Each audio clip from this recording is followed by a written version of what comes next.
Ready? Yep. All right, what's up guys? Welcome back to the YouTube channel.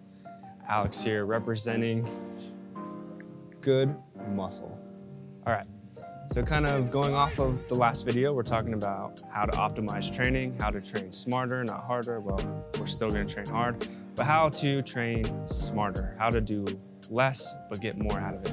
So today we're training chest and shoulders. So there's a little bit that I wanna go over for chest before we jump into anything. So there are a lot of things actually to take into consideration, as you know, everyone's structure is different based on like rib cage, shoulders. So there is a little bit of brain power we need to use when we select exercises and whatnot. So before we do anything, let's talk about these two down here. So we got kind of the crappy drawing of pec fibers, but we're gonna have, so this pec is gonna originate along the sternum, and then we have some fibers that will originate here on the collarbone, the clavicle up here. And then we're gonna insert on the lateral lip of the intertubercular groove of the humerus. So we're gonna have this insertion point on our arm on the humerus over here. So we're bringing this point closer to this point or up here. So that's kind of, you know, what the pec does from an action standpoint, is we just bring this humerus closer to the midline of our body. So we always kind of think about that as we go through the exercises. One thing that I really want to go over is this top part here, is angles. So up here, so we got, let's just say this is the head here, and we got two shoulders and then two elbows. And this is gonna, this is basically a bench press. So this guy up here has a very big chest.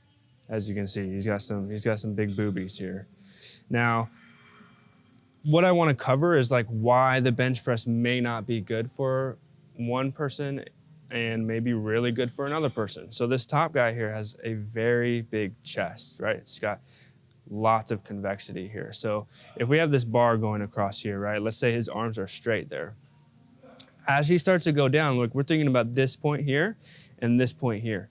So as he starts to go down, let's say that that bar gets, you know, around here, he's gonna get so much stretch in this pec because he's got so much convexity. So as that bar comes down, you know, to this point, to his chest, you know, even as he comes down like an inch or two, so even if he's like coming down this far, like this stretch is already gonna be more optimal for him. So the bench press may be great for this guy because he's got such a big chest, probably a big rib cage as well. Now let's go down to Tim down here. I'll call him Tiny Tim for the video. So Tiny Tim down here, poor guy. He doesn't have the biggest chest, right? He's got kind of this flat chest, probably a small rib cage. He's probably pretty narrow. Now, as he comes down with this barbell, so we got this barbell going here, as he comes down, even when he gets all the way down to here, he's not gonna see the same stretch that this guy's getting here in his pec. He's gonna get a lot of stretch like right in here once he gets to the bottom, but he's not gonna see this stretch as he gets down. He's gonna see a lot of stuff going on here at his shoulder, but he's not necessarily gonna get like these fibers in here just because of the size of his pecs. So that's how, you know, the bench press would be great for big dude here, for Phil Heath up here. Tiny Tim, he's probably not gonna be the best. He's still gonna get some kind of stimulation, but if we got Tiny Tim trying to go for hypertrophy, he's trying to put as much lean tissue on his chest as possible, the bench press is probably gonna be a horrible choice for him. And down the road, like, he probably is gonna hurt his shoulders a little bit. So that's kind of how like size of chest can dictate like, oh, the bench press is good or bad. Now coming over here to rib cage. So this is another massive element when it comes to training chest. So let's say this is this big guy up here. He's got this big incline angle of his rib cage. It comes out. So he's got kind of like, if he had a big chest like this and he kind of came out naturally this way. So if I get him, I'll just turn this for you. So if I get this big dude here on a flat press, let's just say it's a flat dumbbell press, bench press, whatever, he's gonna get a lot of these lower fibers because of the angle of that chest. Because here, he's pressing there, he's gonna feel all that, like that, those lower fibers. If we wanted to go for upper chest, just think about that angle, right? So we got this angle here. So if we put him on an incline, it's gonna be different depending on how intense this angle is. So if he's got this big angle here, like we're gonna really have to pop him up like, you know, somewhere like this. So when he's pressing through, we're understanding that angle of the rib cage and we're able to optimize his incline to make sure we hit upper fibers. So he's gonna have a much more severe incline angle than, let's say, this guy. So let's go back to here. We're going flat. We got Tiny Tim here. He's got a small rib cage, small pecs. We're going with a flat press. Because he doesn't have an angle of his rib cage, like we're just gonna, flat would be a good place for him to start. We're gonna hit most of the fibers. There's no angle, so we don't have to worry about like, oh, we're only gonna get lower. The big guy is gonna get mostly lower fibers with a flat press. So when we go like incline, how do we hit upper fibers for him? We don't have to go too heavy on this incline. Because if we go too heavy and we get up here, like because of this angle here, like he's going this way now. So now when he goes into this incline press, going up and down, like he's gonna get mostly delts, front delt, mostly shoulder. So we have to keep it, you know, about here to optimize his upper fibers when he's pressing. One more thing before we get into the workout. I forgot the fancy word for it, but the pec has fibers going in different directions. So we have these upper clavicular fibers here that are running from the collarbone, coming down towards that insertion over there on the humerus. And then as we kind of come down, we get this like fan-shaped muscle here. So we got fibers going, you know, kind of like slightly vertical, and then we go horizontal. And then once we get to the bottom, we kind of get this like diagonal fibers. So as we press and as we go through this workout, I'll slow down and let you guys know, like, as we press through, like we want to follow these fibers, especially when we're trying to bias like upper clavicular fibers and whatnot. So I think that's it for chest. So let's get into it. All right, guys. So this is going to be the workout today. So we're going to start with a pec fly to kind of turn everything on, and then we're going to go into our press. So we're going to do 2 sets at an incline and 2 sets flat. So we can hit different fibers and we can kind of bias different areas of the chest. So the reps will be 6 to 8. So we're really gonna push these as hard as we can. Metabolic Finish is gonna be for the chest. We're gonna kind of finish it off. We're gonna pump as much blood as we can in there. We're gonna put some byproduct in there with all that blood flow. That is gonna be, you know, kind of like your mechanisms of hypertrophy. And then we're gonna move from chest into shoulders. We're going lateral raise. I just put lateral raise, lateral raise. Yeah, we're gonna do a shortened delt and a lengthened or mid-range delt. So we'll get to that when we do. After that, we're gonna hit the rear delt. I think it's important to always have some kind of rear movement so that we can have a 3D kind of bulk of the delt as you progress. And then I threw in this assisted dip, so we can get chest, shoulders, tricep. We're not doing too much tricep today.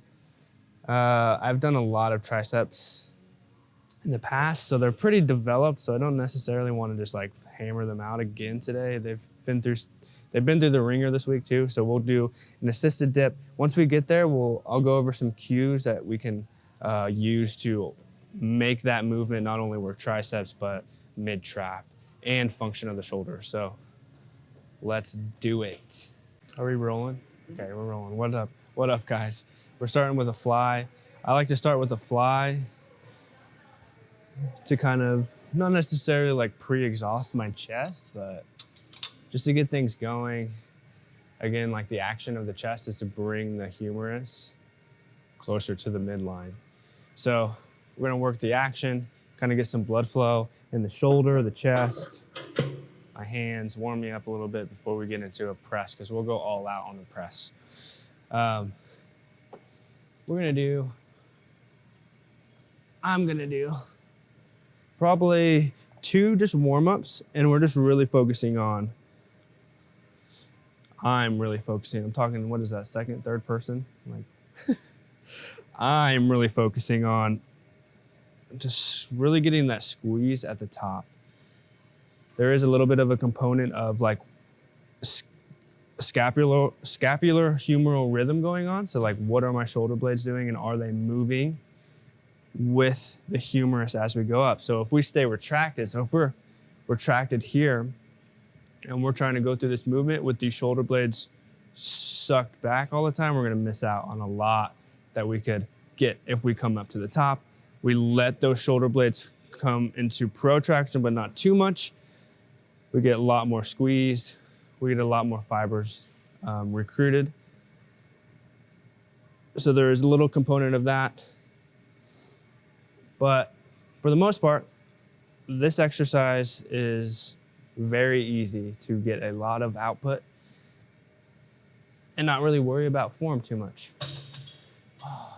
And we're locked in, so we got a lot of external stability. We're in here.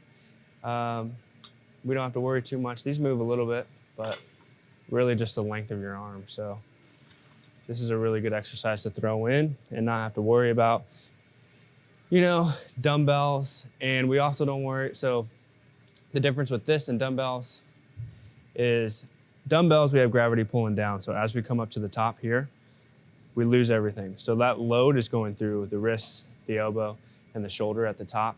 Nothing's going through the chest. So with this, as we come up through this arc, that weight's still pulling us because the machine, we got these wheel shapes. So that tension is still trying to pull that chest back. So we have tension from here all the way to here versus a dumbbell where it's really hard here, really easy, nothing. So that's how you can kind of, not to say that dumbbell flies are bad, but this is why I'm choosing this one today. All right.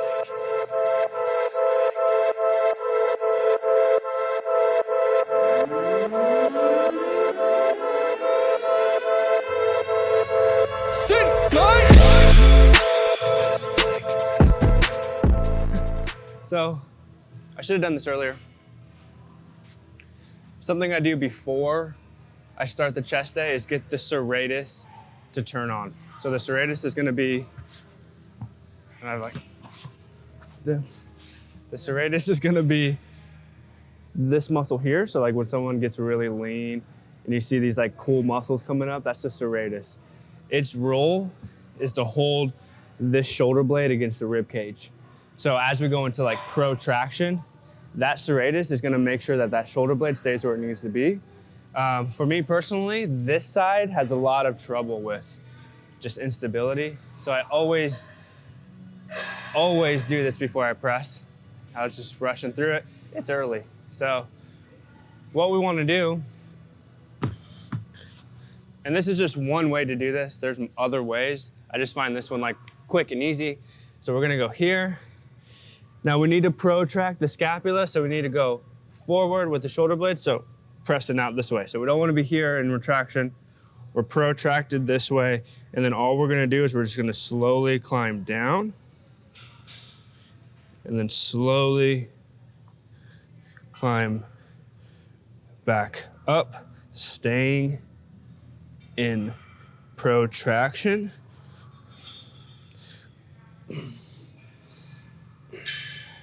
Pressing into this foam roller hard.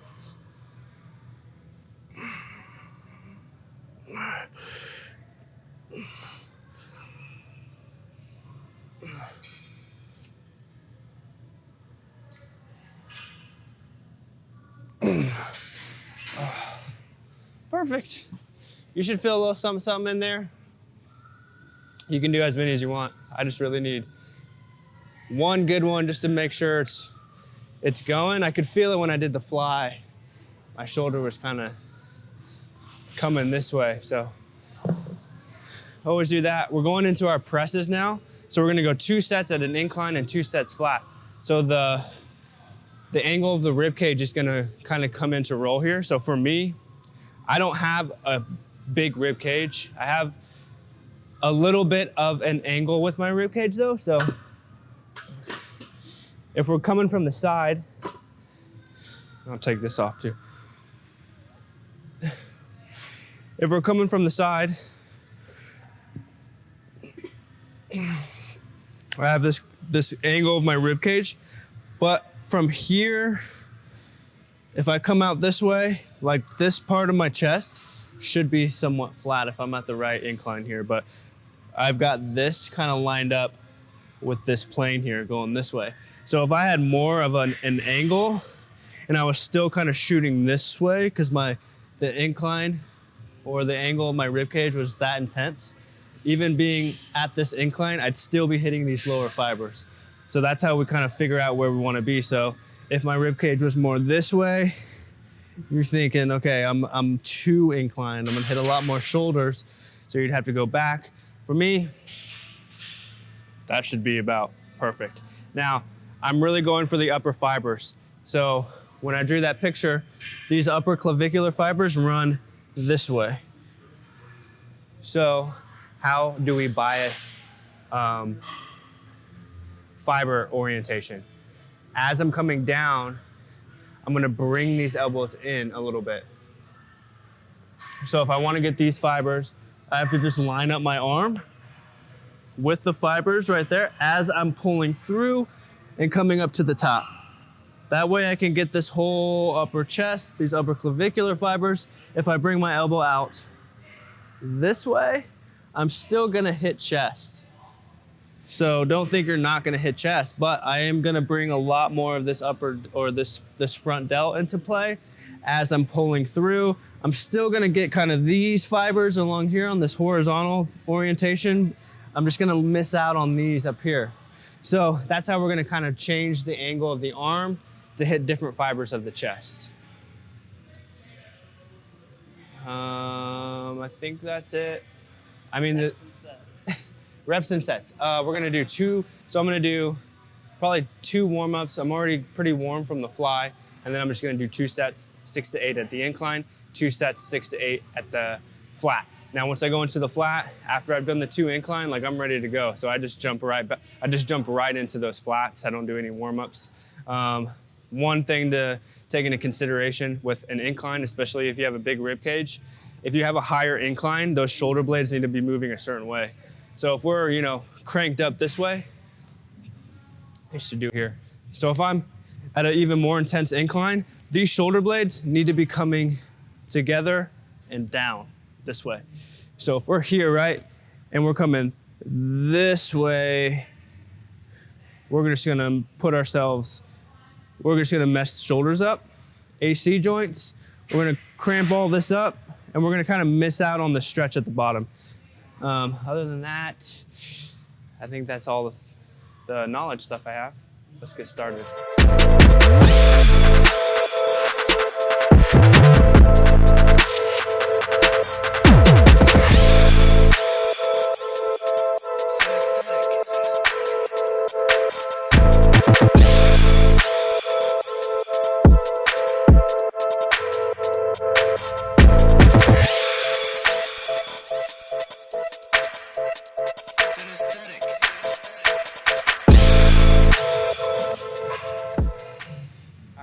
All right, guys, so we just finished the press. Oh, fuck. I forgot the metabolic finish. Oh, fuck. Okay, we'll do that real quick. Take 2 seconds. So for the metabolic finish, we're gonna go up front. We're gonna hit the pec deck in the shortened range. So we're just gonna pile as much metabolites and blood as we can in the shortened range. And then we're gonna come right back here to this bench. I'm gonna go into a dumbbell fly, and I'm gonna work the lengthen range only, and I'm just gonna take that shit all the way down and just build a bunch of byproduct metabolites and blood into the muscle.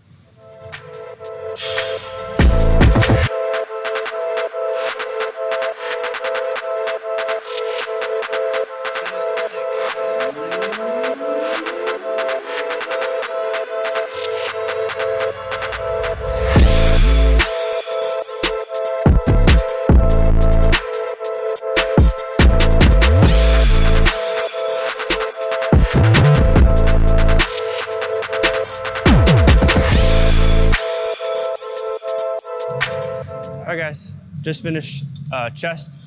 we're gonna go into shoulders. So on the written out, I have lateral raise, 2 sets, 8 to 10 or whatever, and then lateral raise again. So we're gonna work the shoulder in a shortened range. So this delt is what we're going for in the shortened range and in a lengthened or mid range.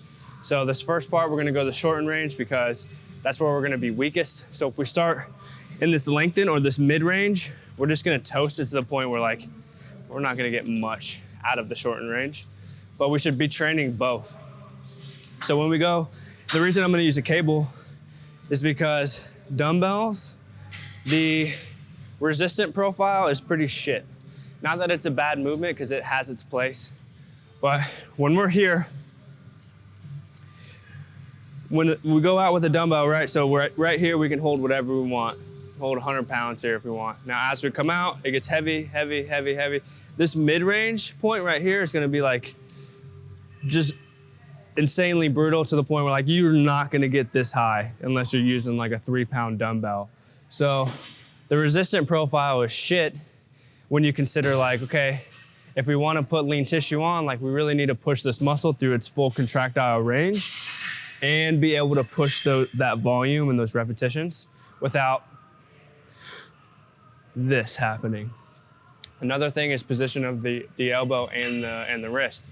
So a lot of times when we're trying to throw these up, we get the wrist above. We want to stay here, especially if we're going for this delt. So how can we just scrape all that and not worry about, well, we're still gonna worry about resistance profile, but how are we gonna just make this a lot easier? We're gonna grab a cable, shorten range. This may be completely different than a lot of what you've seen, but we're gonna actually lateral raise this way. And that's probably too heavy for me. I'm a little toasted. So now what we wanna do is we wanna be up on this toe, on this leg. So we're planted into this foot here. So we have this external stability, right? Going through this leg, because we're gonna be using this arm, so it'd be dumb to kind of go this way. So we're going on the toe, we're planting in through this foot. There is a little bit of component here at the shoulder. So we don't wanna be retracted. So we don't wanna be here like this, I guess it'd be here, trying to lift up. We actually wanna protract a little bit, so I'm gonna take just a tiny step back. I'm gonna angle my body just a little bit so that I can protract this shoulder blade, so that as we're going through this movement or this arc, we stay here, like this. All for this delt in the shortened range. So here we go. On the toe, planted through the foot. I'm staying as in stone as I can with my body. And all we're gonna do is go up. Now, we're going for the shortened range of the delt, so we wanna spend more time up top. We're not getting much or any resistance here, so we want to spend as little time down there as possible.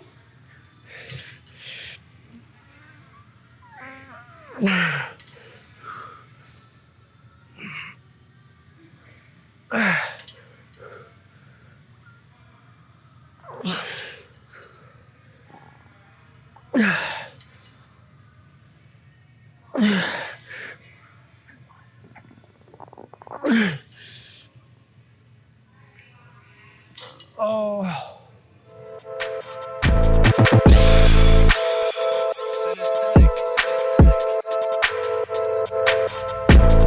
So we just did shortened delt. Now we're gonna go into that lengthen or mid-range. So we're just gonna switch where our body's at. So we're here for shortened, getting all the way up top.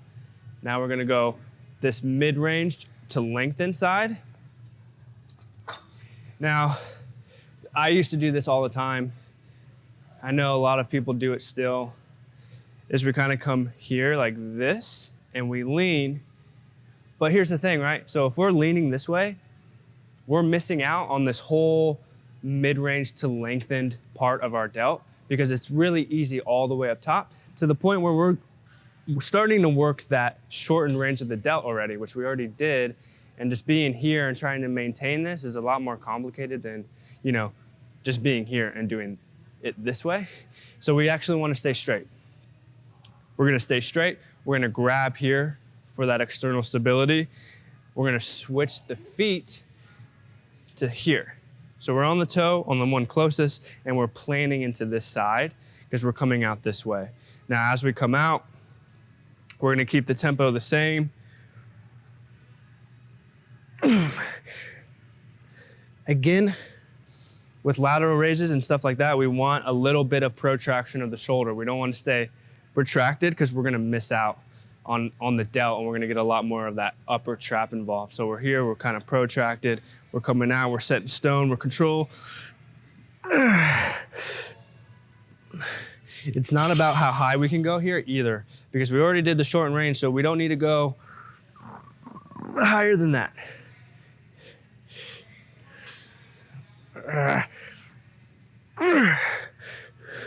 Keep the body in stone so we're not coming out this way, so we're staying here.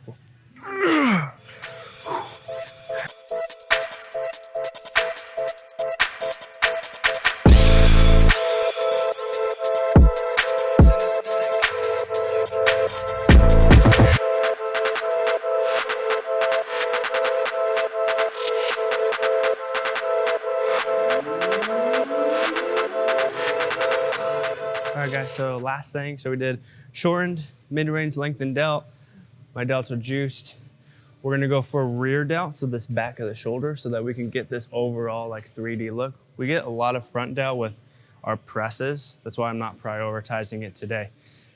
Rear delt. So we're gonna go crisscross with these cables.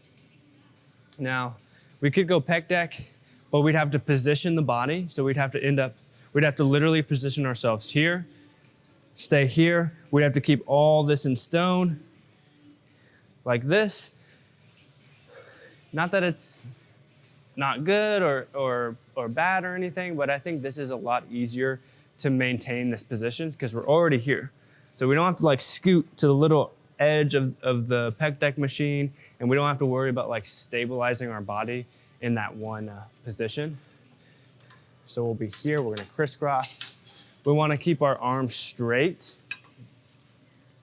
As we come back up to the top, you're gonna come out a little bit so we can get this full extension of our arm, or our elbow, I should say. So we're here, we're coming down. We don't need to go super far back because as soon as we go past basically the midline of our body, we get the scapula, the traps, and everything else. We want to keep the same tempo as we're going in and back out.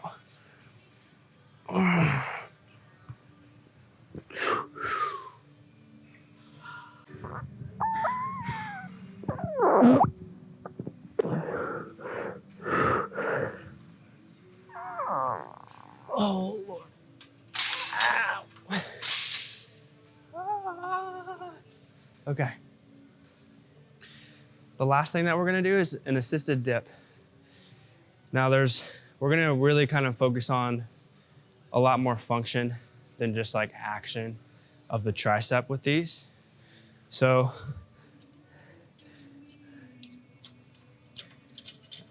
once we get set up, so most of the time we let this shoulder it's called superior translation of the glenohumeral joint when we go up this way. I hope I got that right. I believe it's superior translation when we come into this position here, when we're kind of driving this ball up into the socket. Now we have the pec insertion here on the humerus. We also have the lat coming in through, which comes underneath, all the way underneath. Over top of the lat insertion, we have the bicep tendon that inserts on this bicipial groove, and then over that comes the pec tendon. So when superior translation happens, so we're up here, and most of the time as we go down through the dip, we get this shoulder blade starts coming this way. So all these tendons right here are being put under stress that it doesn't need to be put under. And over time, things kind of just build up, and you start to get pain. So what can we do here? First, we can, what's it called? I'm gonna forget. I'm just gonna go, it's depression of the humerus in the socket. So instead of being here, we're gonna depress, which is gonna, which we need the lat to do that. So we kind of turn the lat on. We bring that ball back down in the socket. Now we're gonna retract the shoulder blades so that as we go down, we're not jamming that ball into the socket and we're not stressing all those tendons in the front. So what I end up doing is like my triceps are already, they're lit up from that, but I'm also getting a little bit of middle trap and function of the lat as well. So we're kind of working things from an action and a functional standpoint, while we also hit triceps.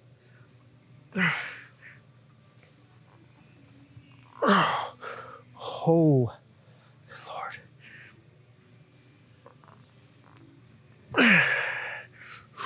All right, guys. So that's chest, shoulders, a little bit of tricep on the end.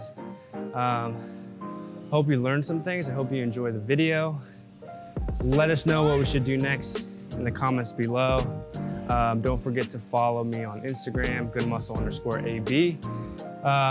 For those of you that need any supplementation, Redcon is your place to go.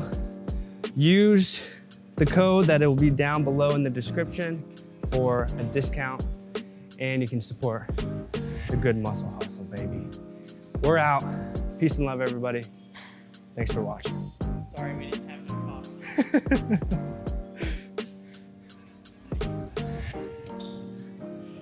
Good shit, man.